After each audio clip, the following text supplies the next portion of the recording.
So, yun. Hi guys! My guest for today is si Sir Adonis from World Financial Group. Ito doon, salamat kay doon ba pag grant ani nga interview. It's because, di ba, bago pa ba na nagkaila. So, Tagalog, English, okay lang na siya doon. Bago pa ta nagkaila, o niya, basta kayo na-appreciate na ako imong time karon. I know you are busy. So, daghan kayong salamat. So, mura to siya. And then, ang first yun akong interested ko sa imuhang bago ka naabot og Canada ba kay kabalo ko nga, di ba, nahisgutan na to sa una. It's nice na ang tawag nito na share mo sa akin dati na crew ka sa Pilipinas. How was the Adonis before Canada in the Philippines? How was the Adonis in the Philippines? So, salamat kayo, Dap. Thank you so much for inviting me for this call. Before, actually, I worked in KFC for 18 years. So, imagine working in KFC for 18 years. I started from a team member until I became an assistant manager, until I became an RGM. So, ang pinaka-last na ako na store nga gihandle sa Philippines is sa Lacson, Bacolod. And nung na-promote ko into restaurant manager, yun yung nagbigay ng way para mapunta ako dito sa Canada. That is year 2012. But technically, I started working in KFC after I graduate high school in 2003. Then, so manikamot lang ka. You just really need to work hard also for yourself and get promoted. Kasi nga, once you become an RGM, you will have more opportunity than just a team member, right? So, when I arrived here in Canada 2012, I started as a shift supervisor. Then, I was promoted into restaurant manager again. And I worked here from 2012 to 2021. Then in 2017 naman, I find out this opportunity itong WFG. Ginagawa ko lang siya as part-time in the beginning, 2017. Then the good thing in this company is you don't really need to become full-time right away. You can do this one as part-time. Pero nung part-time ako in the beginning, it really helps me a lot, not just on the educations that we need, especially na kung bago ka nga immigrant diri sa Canada, you always think like, wow, Canada is the land of milk and honey.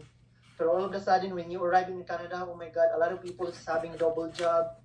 A lot of people is still living paycheck to paycheck. And the number one reason for that is because of lack of financial education. The good thing with our company is our mission is to educate a lot of people, millions of people. Actually, we have a target of 30 million people before 2030 to get them educated para dili na sila maglisod sa ilang kinabuhi. So when I find out this opportunity in 2017, ang kanindot ato is pwede na ko siya muna as part-time. It gives me a part-time income of average of 5,000 a month as part-time. Oh, wow. So, ito na ko na-realize nga grabe naman dali naman di kayo makita og kwarta diri. Compared sa magtrabaho ko nga ang 5,000, I need to work how many hours or how many months just to get that income tapos ita-tax pa ka. So, since na this is a business opportunity, so you have a tax write-off opportunity na dili ka mo bayad og dako kayo nga tax unlike sa employee. So, until 2021 mo kung full-time. Then pagka full-time na ako, nag-give up na ako tanang trabaho. Do you have experience before doon aning about sa into sales ka talaga, no? Nag-graduate ka sales ba talaga or you just learn it from experience lang sa before sa imong previous job?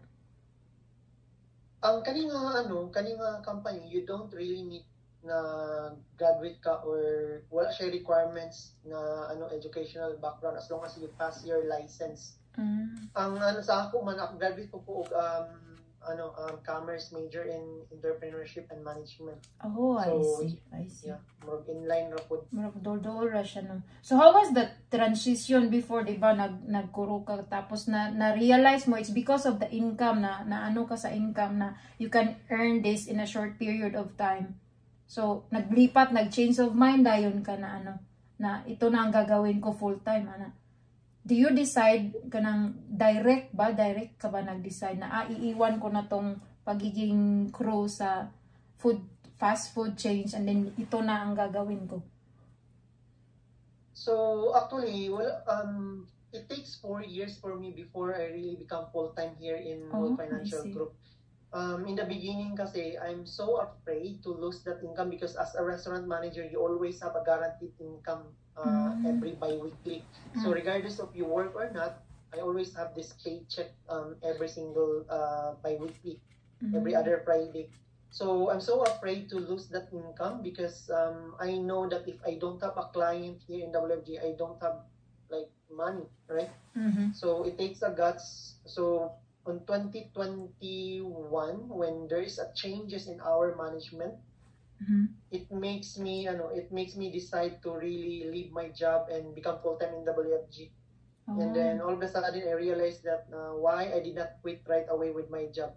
Imagine if I work so hard in my full-time job, like net pay only, it's just only around $3,000 a month or 1,500 bi-weekly. And you need how many hours? 80 hours just to get that paycheck. Unlike here, sometimes just one sit down of the client, you can replace your entire month income. And it's not just that, but you are also helping people, help them to be protected.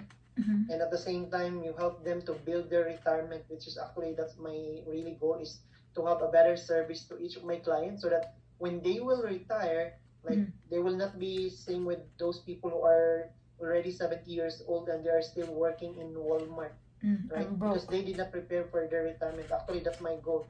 So good for you, Daphne, because you just like you just in the right time na nagkuha ka kagad ng product, and at the same time our next goal is for your retirement because I can actually let you have a preview of your retirement because that's our goal, is to make sure that their money is working for them, because it's very important to really save like minimum of 5 to 10% of your income goes to the future, because at the end of the day, you will not be working for the rest of your life. That's right? True. That's true. Time will come na maningila yung katawan natin. Ang tanong yan, kaya ba natin pang magtrabaho?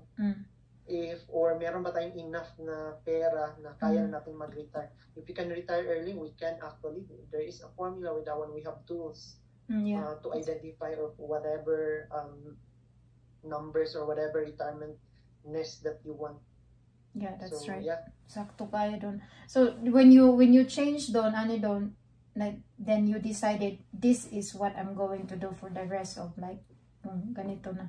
Kasi 'di ba it helps people, it helps change the mindset of the people about finances, their retirement, because other Philippines are not known for buying insurance. They just let yung sa retirement sa SSS lang, 'di ba? Yung parang inaasahan. Dili common ang pagbili ng health insurance, ang siguro except doon sa mga yung mga ano talaga, yung mga income is above sa mga higher income ba, but most majority of the people, they don't prioritize the buying insurance.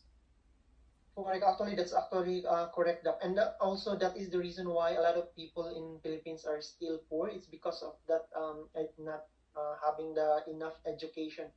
Kasi ang insurance kasi in the Philippines is just an optional, like they don't treat it as a very important thing, like you really need to have it in the beginning. Because once you understand, like let's say if I am a father or I am a parent, let's say if I want my children to become a millionaire, there's a guaranteed way to become a millionaire. Just buy $1 million coverage, and then if something happened to you, the next generation hindi na maghihirap because they will get that $1 million coverage. And also that is the reason why a lot of people here din sa Canada is mga well-off na. Kasi nga, yung mga parents nila, they bought an insurance. And then when they pass away, then they will transfer a wealth to their children. Kaya continuous yun. And then all those children will also have the knowledge na, oh, I need to buy this for my children. So, kaya nasa stop taga ang poverty because of our campaign din. And not just really about the insurance, but also we really need to prepare for our retirement. That's right? True. That's true.